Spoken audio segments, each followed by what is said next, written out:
जदि आपणकर पाठपढ़ार मन लगुना तेज ये भिड आपण आज मुझे एमती 6टी स्टडी टिप्स विषय कहबी जहाँ आपण मानक पढ़िया बाध्य कर। टिप्स नंबर 1, आपड़ जिते पढ़ाई बसुँच से आप मोबाइल को दूर रखु कहीं आप मोबाइल जदि पाखे तेज आप ध्यान बारंबार मोबाइल आड़ को जीव।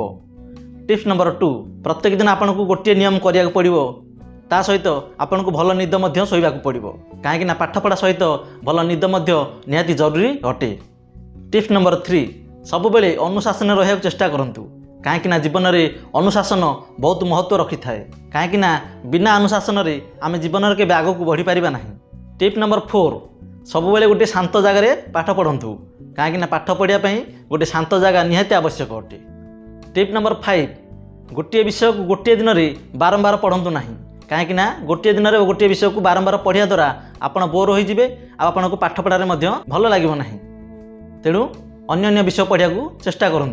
टिप नंबर 6, सब बेले मन रखु जिते पढ़ाई चाहूँगी आपन को जमी भोर उठा पड़ो 4टार हो कि 5टार हो भोर उठा पड़ो कहीं आपड़ जब सकाल पाठ पढ़ा लेट करदे तेज आप सारा दिन लेट हो चलो। तेणु सांग मैंने आपको केमी लगे ये 6टी स्टडी टिप्स कमेंट माध्यम निश्चय जन।